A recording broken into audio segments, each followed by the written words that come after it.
Welcome. Welcome to our podcast, Healing You with Gloria. I'm Gloria's co-host, Gail Donohue, and today we're here to talk about comparison and exploring how comparisons can impact our lives. That was really alive for me just yesterday, as a matter of fact, when I was coaching one of my clients coaching them around their business and around how they present themselves or how they engage with potential clients and groups or individuals even. And what comes up so quickly for so many of us is how we perceive ourselves and how we perceive others, and then we take those perceptions and we start to analyze them and we start to evaluate them, and we find ourselves lacking. So that's basically the heart of comparison, is that comes from our belief systems, from those relics of the past, those past experiences where we made life mean a specific thing, and we usually were on the short end of the stick. And everybody else was so much better in so many ways. And so what was really cool was to catch that experience for this person, not to make it wrong, but to actually slow it down so it's it's a time travel. Every moment of every day, we have this opportunity to time travel. I think that's magical. But when we actually take the time to do it, we experience the magic of that. And so just even slowing down and catching that moment of that comparison and being able to recognize where it actually started.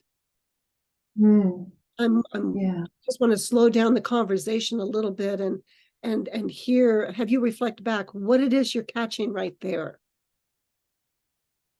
Well, what I'm catching is, the pausing, I guess, with our life of being on that robot pathway, but pausing and then slowing down enough to look at what's happening. And what came up for me as you were describing that was, with that slowing down, holding ourselves with care and compassion as we're looking at what we're doing in that moment. Taking the time to see, is this true? Or is this the patterns that I'm just adopting and being pulled into the vortex of the pattern that I'm used to living? Yeah. Versus, is this really true? Yeah. Is there something? Exactly. And so it's actually creating a divine circle to actually look at your current reality, to look at this moment, what's actually here, what's happening in my sensations, what are the emotions, and what are the thought clouds that are stimulated in this moment. And so when we can slow it down, we can start to recognize what's happening in my limbic system that's attempting to take my prefrontal cortex away, where my seat of wisdom resides, where my ability to choose consciously is. If we start to flip our lids, we start going into the unconsciousness that keeps creating this reality where we suck, where we don't matter. I've had one client just oh, go ahead. Yeah, and I just want to point out, Gloria, that when this is happening, it's our beautiful nervous system just doing the job to keep us safe. And it's what it knows, it's what it learned when we were little. So, of course, if it starts comparing, and as you said in the intro, we come up short from being younger, older people, being capable of more than us, then of course we're going to be made wrong and made small. So what do? We go into the pattern of not moving forward. Well, we actually, not only not moving forward, but sliding back. It's that oscillating pattern that draws us right back to where we are terrified we're going to end up. And so we do it there.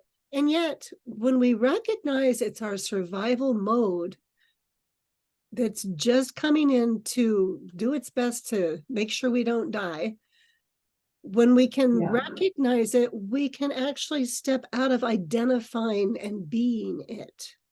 And that's a real key component.